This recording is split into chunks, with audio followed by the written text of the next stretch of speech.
Oke, kita lanjutkan. Anda lihat ini adalah model circular flow dari economic activity. Anda lihat ada apa namanya 4 sektor utama di sini, yaitu ini rumah tangga, kemudian perusahaan, kemudian pemerintah, kemudian dunia internasional atau sektor luar negeri. Kita akan bahas satu-satu. Yang pertama ini sektor rumah tangga. Jadi sektor rumah tangga atau household sector biasanya begitu bukunya menyebutkan. Ini terdiri atas kumpulan individu yang dianggap homogen dan identik. Kemudian sektor perusahaan ini terdiri dari sekumpulan perusahaan yang memproduksi barang dan jasa. Kemudian government sektor pemerintahan ini sektor yang memiliki kewenangan politik untuk mengatur kegiatan masyarakat dan kegiatan perusahaan. Kemudian yang terakhir foreign sektor dunia internasional itu adalah sektor perekonomian dunia, di mana perekonomian melakukan transaksi ekspor dan impor. Itu secara umum seperti itu. Kemudian kita lihat yang sektor rumah tangga. Jadi sektor rumah tangga ini memiliki faktor-faktor produksi yang dibutuhkan untuk proses produksi barang dan jasa. Memiliki faktor produksi yang dipakai untuk memproduksi sektor perusahaan ini maupun jasa publik. Jadi jasa perusahaan dan jasa publik. Nah, faktor-faktor produksi tersebut adalah kesediaan untuk bekerja, yaitu tenaga kerja atau barang modal, misalkan tanah atau uang, dan kesediaan untuk menanggung risiko yang dihadapi oleh perusahaan dengan membeli saham. Nah, untuk faktor-faktor produksi yang diberikan tersebut, sektor perusahaan memberikan imbalan. Istilah umumnya begitu. Apa itu imbalannya? Jadi untuk kesediaan bekerja maka perusahaan memberikan gaji. Kemudian untuk kesediaan meminjamkan uang maka memberikan pendapatan bunga. Kemudian untuk kesediaan memberikan barang modal maka memberikan pendapatan sewa. Kemudian untuk kesediaan menanggung risiko maka memberikan keuntungan atau dividen. Nah, semua yang ada di garis satu tadi, ada gaji, upah, dividen, sewa, ini merupakan aliran pendapatan bagi sektor rumah tangga. Dari perusahaan merupakan aliran pendapatan bagi sektor rumah tangga yang berasal dari perusahaan.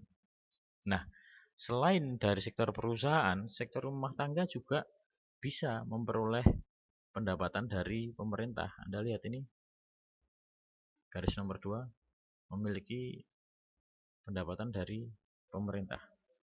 Memperoleh pendapatan dari sektor pemerintah. Pendapatan tersebut bisa karena balas jasa atas faktor produksi yang diberikan, misalkan pendapatan upah atau pendapatan bunga. Kemudian pendapatan upah itu diperoleh jika individu bekerja. Jadi misalkan jadi ASN, PNS, ABRI dan lain sebagainya. Kemudian pendapatan bunga diperoleh jika individu bersedia meminjamkan uangnya kepada pemerintah dengan apa? Yaitu dengan memberi obligasi pemerintah. Tapi ada juga pendapatan yang diperoleh dari sektor pemerintah yang bukan merupakan balas jasa atas faktor produksi. Nah, pendapatan ini disebut pendapatan non balas jasa. Pendapatan non balas jasa atau transfer payment. Transfer payment. Contoh transfer payment ini misalkan, nah dalam konteks-konteks saat ini adalah tunjangan sosial atau social security. Itu diberikan kepada kelompok masyarakat yang kurang mampu ya, seperti yang dilakukan pemerintah terhadap warga Jakarta yang sedang lockdown Rp600.000 per bulan. Itu merupakan social securities. Jadi, jika masyarakat yang kurang mampu pemerintah memberikan tunjangan, maka bagi masyarakat yang mampu, pemerintah juga menarik pajak. Anda lihat garis 3 ini, mata panahnya 2. Menarik pajak untuk masyarakat yang mampu. Tentu saja pajak ini akan mengurangi pendapatan total bagi sektor rumah tangga. Jadi pendapatan yang digambarkan garis nomor mana kursornya? Garis nomor 1 dan 2 ini maka dikurangi oleh pajak di garis 3 yang merupakan pendapatan itu adalah merupakan disposable income atau pendapatan yang bisa dibelanjakan. Nah, pendapatan inilah yang digunakan untuk konsumsi barang dan jasa yang diproduksi sektor perusahaan. Ditunjukkan garis 4 masuk perusahaan ini, maupun kalau misalkan ada yang diimpor dari luar negeri ditunjukkan oleh garis 8 ini. Nah, kemudian yang kedua adalah sektor perusahaan. Nah, aliran pengeluaran sektor rumah tangga yang ditunjukkan ke garis 4 ini merupakan aliran pendapatan bagi sektor perusahaan. Jadi selain dari sektor rumah tangga, perusahaan juga memperoleh pendapatan dari sektor pemerintah.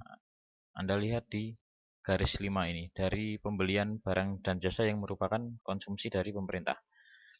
Dan dari permintaan sektor luar negeri juga ditunjukkan garis 7 ini. Ditunjukkan garis 7. Jadi selain melakukan pembayaran sektor rumah tangga yang ditunjukkan pada garis 1 ini, perusahaan juga membayar pajak kepada pemerintah yang ditunjukkan garis 6. Selanjutnya adalah yang ketiga adalah sektor pemerintah. Jadi fungsi utama pemerintah adalah menyediakan barang publik. Nah, untuk menjalankan fungsinya itu, pemerintah melakukan pengeluaran berupa pembelian barang dan jasa dari sektor perusahaan, ditunjukkan oleh garis 5 ini. Dan pengeluaran untuk sektor rumah tangga juga ada, ditunjukkan oleh garis 2 ini. Melalui gaji, pembayaran bunga, penghasilan non balas jasa tadi, dan lain sebagainya. Nah, karena barang publik itu tidak bisa disediakan sepenuhnya lewat mekanisme pasar, maka pemerintah harus menarik pajak dari sektor rumah tangga yang ditunjukkan oleh garis 3 ini, dan juga pajak dari sektor perusahaan yang ditunjukkan oleh garis 6.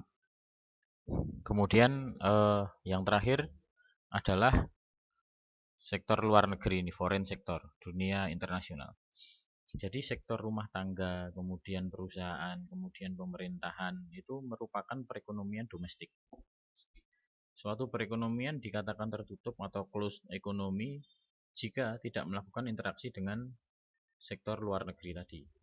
Interaksi dengan sektor luar negeri dalam perekonomian terbuka atau open economy itu disederhanakan dengan mekanisme ekspor garis 7 dan impor garis 8. Ekspor sendiri ini merupakan aliran pendapatan dari sektor luar negeri ke perekonomian domestik, sedangkan impor merupakan aliran pengeluaran dari perekonomian domestik ke sektor luar negeri. Nah, selanjutnya kita akan membahas 3 pasar utama. Ini bukan GOK, nah ini Goods and Services Market. Kita betulkan dulu tulisannya. Ini good ya, gitu. Goods and Services Market. Kemudian ada labor market atau pasar tenaga kerja. Kemudian money and capital market, pasar uang dan pasar modal. Ini akan kita bahas di slide berikutnya. Sekali lagi karena hanya satu video 10 menit.